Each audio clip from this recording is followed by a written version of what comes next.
You have joined us for Connect with Skip Heitzig, a regular time of verse-by-verse Bible study, currently in the book of Jude. Here is Cassidy with our introduction. That's right, Scott. As Jude called his readers to fight for the faith, we're reminded that the battle for truth has been unfolding since the very beginning. Jude reaches back into the historical record to fortify a strong warning to his audience. Skip will review basic lessons that will allow us to be successful as we engage in this ancient battle in modern times. Now let's begin the teaching, The Fight, Ancient and Modern.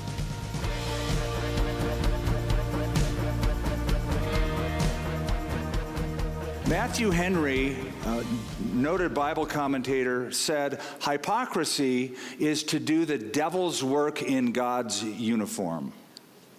Hypocrisy is to do the devil's work in God's uniform. I think apostasy is related to that as well, with a little bit of a difference. If hypocrisy is to do the devil's work in God's uniform, then apostasy is to simply take the uniform off and reveal who you really are. So there's a lot of people that wear God's uniform, and they do it for a long time, but eventually they come to a point where they are tired of playing the game, they don't believe what they said they believe, and they walk away from the faith. That is what the book of Jude highlights. Years ago, and he's been doing this for decades, Ted Turner, do you know the name Ted Turner? He's the founder of CNN, a media mogul. Started many outlets like that. He has criticized Christianity for a number of years, and he told an Atlanta, Georgia newspaper this. He said, Jesus probably would be sick to his stomach over the way his ideas have been twisted. I find that an interesting comment. So what he's saying is that he's the only one who interprets what Jesus said correctly. Everybody else has twisted it. Churches have twisted it for years. And Jesus would be sick because they don't understand Jesus like I do. Then he said this. He said he had a strict Christian upbringing and at one time even considered becoming a missionary.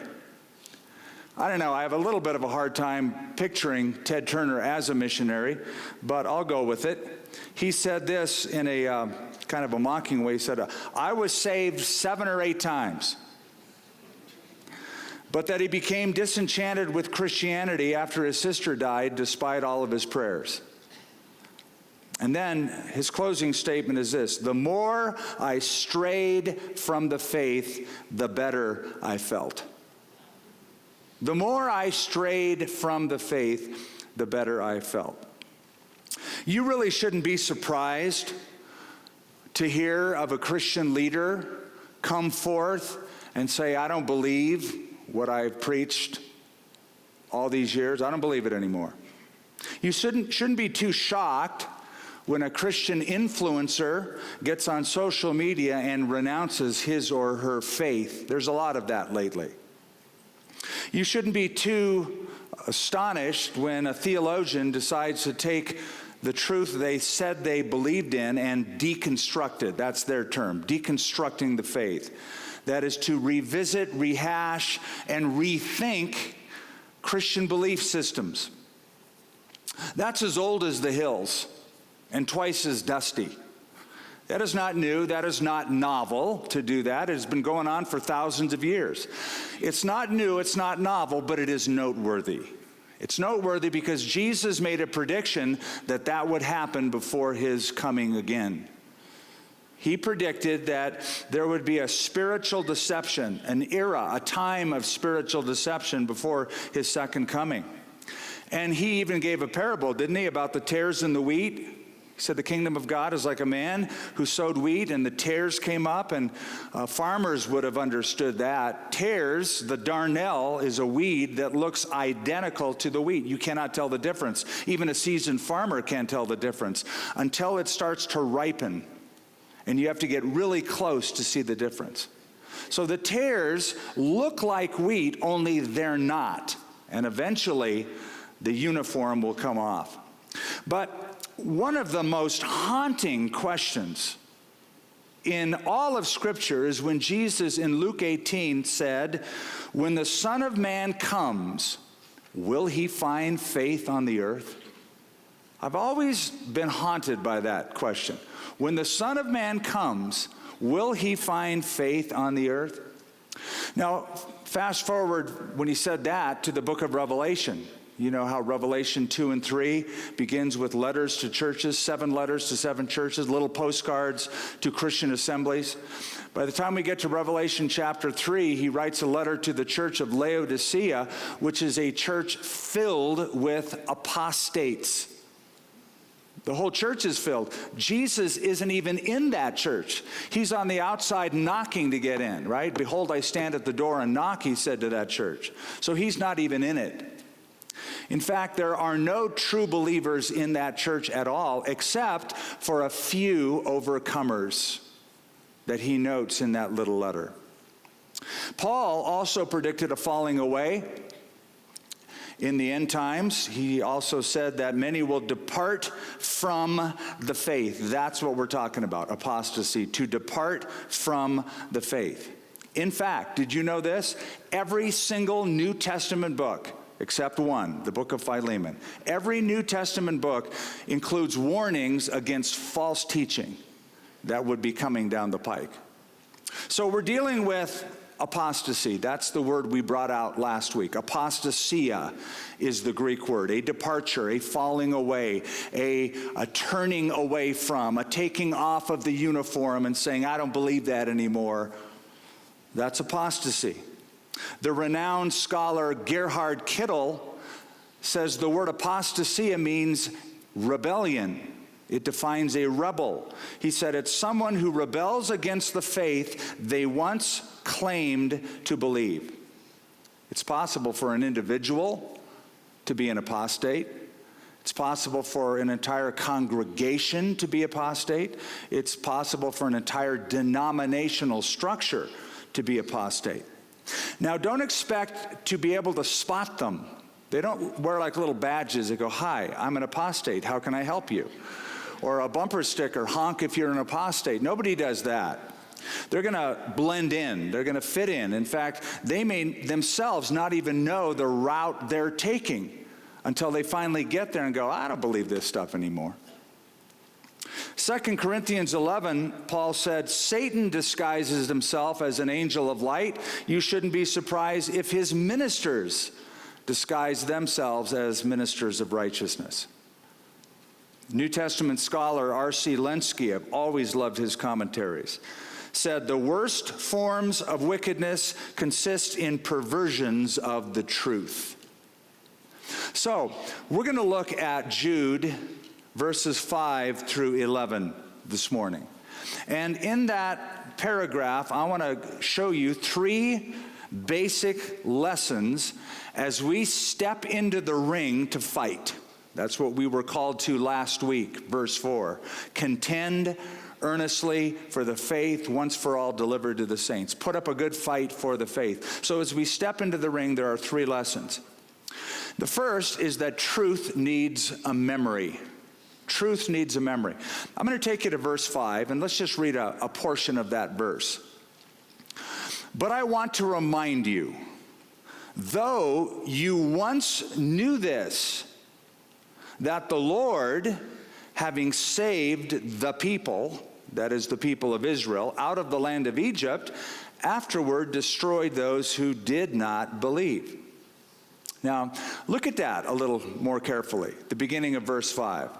"I want to remind you, though you once knew this." He's appealing to their memory. He's appealing to the fact that his audience understood the stories he's going to pull out of the Old Testament, the examples. They knew this stuff. They grew up with this stuff. It was part of their Sabbath school lesson. They were familiar with it because the audience Jude is writing to was probably a Jewish audience. So he appeals to their memory. I want to remind you, even though you already know this. And why does he do that? Why does he feel it necessary to bring back lessons they have already reviewed in their past? Simply for this reason. Truth always needs a memory. Truth always needs a memory. Lessons must be recalled for them to be active. For truth to have an impact in the present, we must remember the past. We do this every year in our culture. Every September 11th for almost 20 years. At Ground Zero in New York City, at the place where the World Trade Centers once stood, the Twin Towers, the names of those who died in the towers are read publicly over a loudspeaker. Every single year, same ritual. Why? To stir up memory so that we don't forget what happened. It also happened and happens every December 7th since 1941 in Oahu, Hawaii. Ever since President Roosevelt said, yesterday, December 7th, 1941, a date which will live in infamy. And he described the attack on Pearl Harbor. So every year in Pearl Harbor, names are read, a ceremony is commemorated. Relatives of those who were in that attack come to appeal to the memory. If you make it to Israel and you go to the Holocaust Museum, and there you see the evidence before your eyes of the butchering of 6 million Jewish people in concentration camps, you will walk away with one overshadowing lesson, and that is, I can never forget what happened. I can never forget that. So truth needs a memory. And that is the goal of preaching. Again, Matthew Henry wrote, preaching is not designed to teach us something new in every sermon, but to put us in remembrance, to call to mind things forgotten. The Lord said in Deuteronomy 8 to the children of Israel, you shall remember all the way the Lord has led you these 40 years. And how did he do that? How did he get them to remember? A thing called Passover every year. To this day, Passover is celebrated to remember the deliverance out of Egypt into the Promised Land. Jesus took that Passover meal as an opportunity to talk about his upcoming death and resurrection. And he reinstituted it for his disciples. And he said these words, do this in remembrance of me. Truth always needs a memory. Paul wrote to the Romans, I have written you quite boldly on some points, as if to remind you of them again. Same with Peter.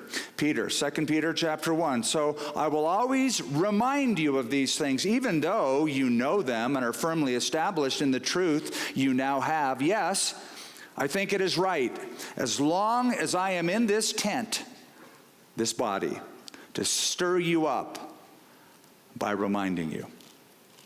You know, sort of a funny thing. I think I have taught the Bible almost my entire adult life. And I've taught every passage of the Bible, from Genesis to Revelation, a few times. And I even wrote a book called The Bible from 30,000 Feet. So you'd think, gosh, this guy knows the Bible. You know how every time I read it, I realize how much I forget? You ever have the experience where you're reading through a text and go, oh, I forgot about that? So this happened to me. This happens to me regularly. Maybe it's my age. But I think it's just how it's always been. So I began a new plan of reading through the Bible. I started it a few months ago. It was reading through the entire Bible, verse by verse, Genesis to Revelation, in 90 days. So that requires about 15 chapters a day. And so, I hustled through it. But overwhelmingly, every day I thought, I've forgotten about that, and I've forgotten about that. And so it was so rewarding, I decided after I was done, I'd do it again. So now I'm doing it again. I'm on number 2. And again, I'm saying, I forgot about that. So it just sort of reinforces this whole point that truth always needs a memory. Truth needs to be reintroduced, reinforced, reinstilled, recalled, and repeated in every generation. And you've heard me say this before, but a good teacher will repeat key truths over and over again. Jesus did it in his sermons. He did it in his parables. I remember the first time I opened up the New Testament. I came to the book of what? What's the first book? Matthew. So I started reading Matthew and go, oh, this is great. This is all about Jesus. So I finished Matthew. And then I read the next book, which is the book of Mark. And so I started reading Mark and going, didn't I just read this? It's like a repetition of the last book. It's just a little shorter.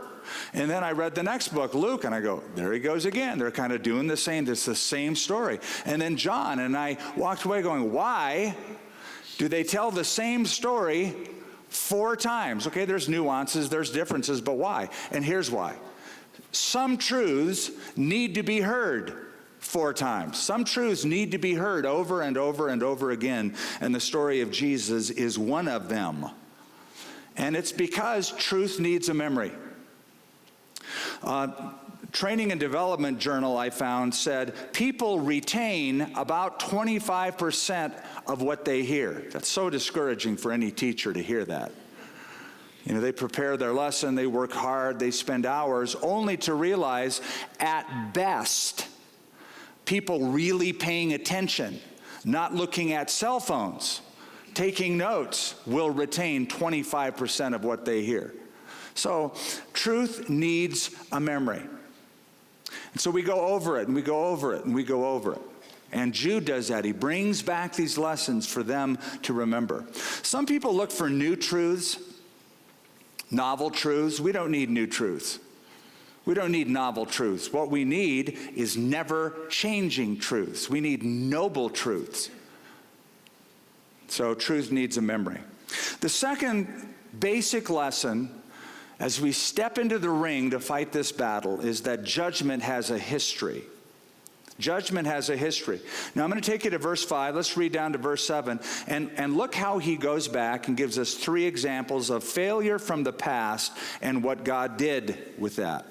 I want to remind you, he says in verse 5, though you once knew this, that the Lord, having saved the people, that is the people of Israel out of the land of Egypt, afterward destroyed those who did not believe. That's one example. Here's the second. And the angels who did not keep their proper domain, but left their own abode, he has reserved in everlasting chains under darkness for the coming or for the judgment of the great day.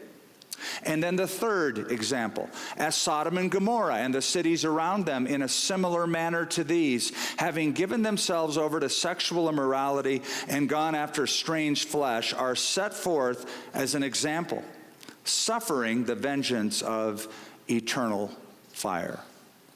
Jude goes back, gives us 3 examples from Old Testament history, all to say this: God is not afraid to judge those, even those who were in a favored position, but apostatized, who walked away, departed, fell away. So first on the list, in verse 5, is the nation of Israel. We know that God delivered Israel out of the hand of Pharaoh, the hand of the Egyptians, the oppression of that nation, delivered them through the wilderness for 40 years, brought them into the promised land. It was a miraculous deliverance. God opened up the Red Sea for them. God brought manna for them to eat, water from the rock. He had a cloud follow them around during the day as a nice canopy to protect them from the sun and the heat. And that's really good down in the Sinai desert. It's like having a cloud over Phoenix in the summertime. That's a nice, handy thing to have. And then at night, it was a nice little pillar of fire, a nightlight. God tucked them in bed with a nightlight every night in the wilderness. So God took care of them for 40 years during that time, and yet, here's Jude's point, yet God destroyed that entire generation. You go, he did? Why? Why would he deliver them only to destroy that generation? Answer, Jude would give you, because they didn't believe, right? Verse 5. Afterward destroyed those who did not believe. They kept rebelling. You know the story. In the wilderness, they kept complaining and rebelling, and they even said, we want to go back to Egypt. Take us back to slavery. And on one occasion, they even said, oh, that we had died in the wilderness. And it was as if God said, I'll answer that prayer. You want to die in the wilderness? You will then. And for the next 40 years, everybody except for 2 people, 20 years old and above, died in the wilderness and was buried. The only 2 that didn't were Joshua and Caleb. So effectively, the 40-year march became a 40-year funeral march. One person estimated that if we figure at least 1.2 million people dying in the wilderness, given the numbers that we suppose, that means there were approximately 85 funerals a day, or 7 per waking hour. Now, this sobering thought makes us ask why. And the why, again, is at the end of verse 5, he destroyed those who did not believe. In other words, their unbelief is what led to their destruction. So that God did not let unbelieving apostates into the promised land. The point Jude is making is that the deliverer of Israel can also be the destroyer of Israel. The Savior can also become the judge. The God of love and the God of wrath are the same God. So that's the first example, the nation of Israel. The second example are the angels of God. That's in verse 6. And the angels who did not keep their proper domain, but left their own abode, he has reserved in everlasting chains under darkness for the judgment of the great day. Now there is a debate as to what this refers to, about the interpretation of that verse. Some feel that it's a reference to Genesis chapter 6, that it's referring to fallen angels who cohabitated with human women and produced this weird race of giants in Genesis 6 known as Nephilim, and that was the reason God brought the flood. Others don't think it refers to that. Others believe it refers to the original fall of Satan from heaven with a third of the angels, Isaiah chapter 14. And the reason for the debate is that these angels that Jude mentions, Peter does as well, these angels are chained. They're reserved for future judgment, which seem to be different from fallen angels in general, because fallen angels in general, Satan's agents, demons, are free to roam and work in the world today. But I'm not here to solve that debate, because that is not the point of the debate. Here's the point of this passage. The point is that even angels God judged. Even a special class of created being. These angels who once had a position of privilege and blessing and opportunity, God didn't make an exception for them. So even angels don't get a hall pass when it comes to judgment. God judged Israel, God judged angels, and then God judged the cities of the plain. That is verse 7, Sodom and Gomorrah and the cities around them. In a similar manner to these, having given themselves over to sexual immorality and gone after strange flesh, are set forth as an example, suffering the vengeance of eternal fire. Everybody knows about Sodom and Gomorrah. Ever since it happened, people know about it. And I think Jude is citing Sodom and Gomorrah because of the false teachers that were in his midst. I'll refer you back to last week's study. In verse 4, he noted that one of the characteristics of these apostate false teachers is they turn the grace of God into lewdness, lasciviousness, immorality. You know, they say, well, we're under the grace of God. We can live whatever we want to live like, do whatever we want to do. God knows, God lets us do it. That was his point. So he brings up Sodom and Gomorrah. Probably because the false teachers either endorsed or practiced immoral sexual autonomy. You know what I mean by that? Immoral sexual autonomy? It's this. I can love who I want to love, and you can't tell me it's wrong. Nobody can tell me it's wrong. How could it be wrong if it's real love? Well, Jude calls it sexual immorality. Ekpornuo is the Greek word. It's a compound word that suggests a sexual deviancy. And notice the words strange flesh that Jude uses. That is sexual activity outside the parameters of God's ordained intention. And because he's using the example of Sodom and Gomorrah, we know what he's talking about. It's homosexuality. It is that the men of Sodom wanted homosexual relations with two ambassadors that God sent into that town. It's been interpreted that way for thousands of years, in the Old Testament as well as in the New Testament.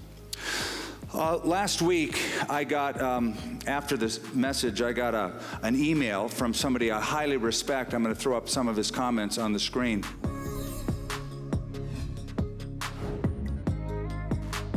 We'll pick up right here next time in the book of Jude in our series, Fight for the House on Connect with Skip Heitzig. Skip will continue to review 3 major lessons in Jude. Truth needs a memory, judgment has a history, and corruption brings apostasy. Plan to join us then on Connect with Skip. Now, here's our new resource package for this month. 2022 is almost here. Plan now for your spiritual menu starting in January.